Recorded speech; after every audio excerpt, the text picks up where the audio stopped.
le jury du Grand Prix scientifique Louis Day a décidé cette année de consacrer des recherches portant sur de grands ensembles microbiens étudiés par des techniques désormais accessibles, pour ne pas dire familières, fondées sur le séquençage du génome.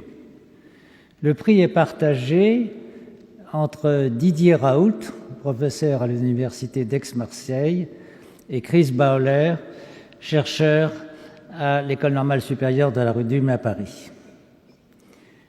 Didier Raoult est docteur en médecine de l'université d'Aix-Marseille et docteur en sciences de l'université de Montpellier. Il dirige à Marseille un grand centre, CNRS INSERM, qui est intitulé Maladies tropicales et infectieuses émergentes, dans lequel travaillent 432 personnes.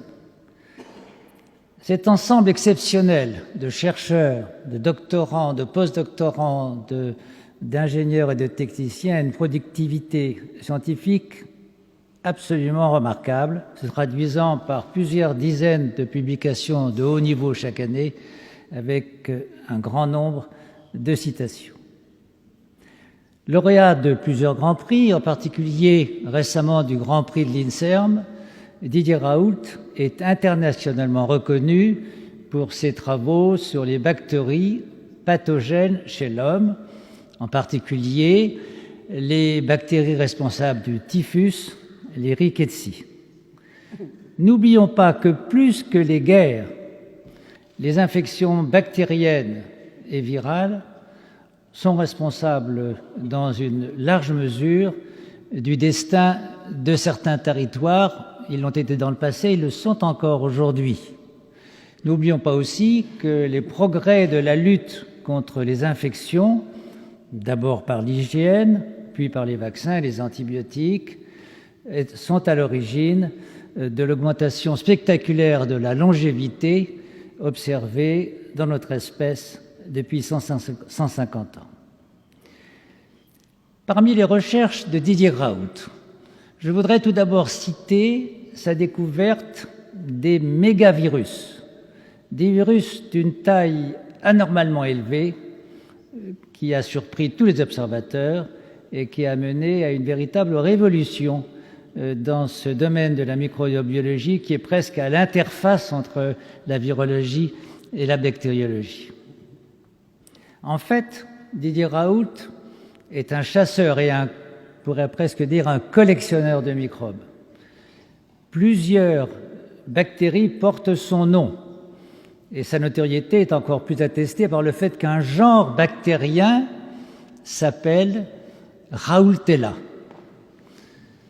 Didier Raoult s'intéresse aujourd'hui à des sujets qui concernent, comme cela a été dit il y a un instant, les bactéries du tube digestif. C'est un domaine considérable qui suscite beaucoup de recherches, mais grâce à son talent, à son expérience, je dirais même à son audace, Didier Raoult va l'aborder de façon tout à fait originale, en s'attachant particulièrement à l'étude de bactéries difficiles à étudier, telles que les archées ou les cellules bactériennes nucléées. Il utilisera pour cela les méthodes de séquençage génomique. On peut ainsi espérer qu'à partir de ces études, on pourra compléter le répertoire des bactéries composant la flore microbienne du tube digestif, ce qui est d'une importance essentielle quand on connaît le rôle central du microbiote intestinal dans le contrôle de la survenue de maladies métaboliques, de l'obésité, du diabète de type 2, des maladies allergiques et auto-immunes, et même du fonctionnement du système nerveux central. Tout laisse penser que les travaux de Didier Raoult pourront également contribuer, par l'étude des voies de synthèse au sein de ces bactéries, de trouver de nouvelles molécules et qui pourraient devenir à terme des médicaments dans de très nombreuses maladies.